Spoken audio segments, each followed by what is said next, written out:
Hey, what up, Grind Time Nation? Welcome back to the next episode of Grind Time TV. This is Trending Talk. I am Coach Alex Maroko, pronounced just like the country, spelled absolutely nothing like it as you can see below. Now, today, I want to talk about two books that I finished over the weekend. I talked about it this morning. By the way, if you didn't see this morning's episode, definitely go back and watch it after this episode and make sure that you listen to what I said. Make sure you have your vision possibly even written down on a piece of paper, a note card somewhere you can see it a lot, something like that. That was a really important message in that morning episode. I really want to make sure that everyone, all my players in Grind Time Nation, hear it, heed it, and get started with it. So, two books I finished this weekend. The first one was called The Bounce Back. It was by Coach John Calipari, who's currently coaching the University of Kentucky in the NCAA tournament right now. Shout out to Big Blue. You guys dominated Iowa State yesterday. That was really impressive, man. So, I tweeted about it too, I think. I love Coach Cal. I love his style. Great book, by the way. So that was one book I finished. The other one, it was like 30 pages. I finished it in like 20 minutes. I'm sort of a speed reader, but I don't want to brag or anything. And it was by a man named Earl Nightingale. All right. Now, Earl Nightingale is known as the father of the self-growth industry. All right. He's like an old school dude. He wrote this book. I think it was like 30s, 40s, 50s, something like that. It was when people lived in black and white, not in living color. And it's like 30 pages actually. If you're a young dude out there or you're an old dude, doesn't matter. If you haven't read this book called The Strangest Secret, pick it up. Like I said, it's really short. It's really quick. Go on Amazon, go find it. It's really important that I think you do. But anyways, both of these books carried the same lesson in them. Obviously, they had other things in them that you can learn about or whatever. But there's this one lesson that both authors talked about, and it's kind of this underlying theme behind all successful people in the world. So I want you to think about your world. Think about the people you know, the people you look up to, the people you don't really care about, everyone in your world. And I want you to think about, kind of like draw a line down the center. And on one side, I want you to think about all the people who are like truly, truly successful in your mind. Put them on one side, okay? Kind of see them right now. People you admire, people who are successful, people you want to be like, things like that on one side. Then on the other side goes everybody else, all the other people.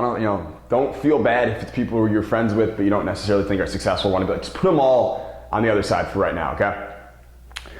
Now, what the lesson from both of these books was that basically the amount of people on the side of the successful people that you know in your life or that you look up to, or people even you read books about or see on TV or whatever, the number of people on that side is going to be significantly smaller than the alarming number of people on the other side.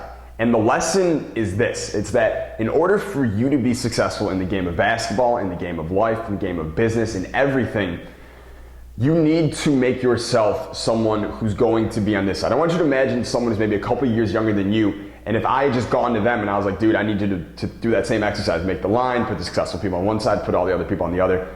You need to be the kind of person that younger person is going to put on their successful side, okay? You need to be that kind of person. In order for you to be successful, you need to be, you need to live that kind of life that other people are going to see as someone they admire, someone they look up to, someone who they believe is successful and someone worth modeling in life. Now, the lesson from both of these books is that, Earl Nightingale called it like the 5% rule. Calipari, I think, had like the 2% rule. But the point is that number of successful people is significantly smaller.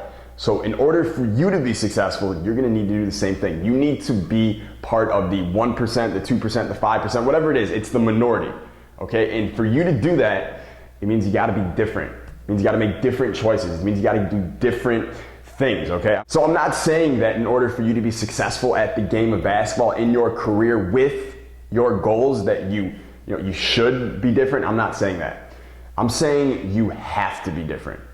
You must be different. If you choose to just do the things like everyone else and get influenced by everyone else and just do what you see on TV or what the latest hip hop rapper or whatever the hell they did, and that's who's going to make your decisions for you, then that's fine. You're going to be on the other side of that dividing line, and you're most likely not going to be successful. In order for you to be successful, you need to do the things that you want to do. You can't be influenced by the outside stuff, a lot of the negative stuff that's out there in the media and television today. You kind of got to let that stuff slide, and you need to start doing the things that you want to do and start making the choices for your career that are going to help you succeed. over the long term. So that means, I talked about it before in another episode. I read about in Derrick Rose all the time. Like, this story comes back a lot with D Rose a lot. And when he was in high school, all those Thursday, Friday, Saturday nights, and lots of people probably wanted to hang out with one of the best high school players in basketball. Obviously, his phone was probably blowing up.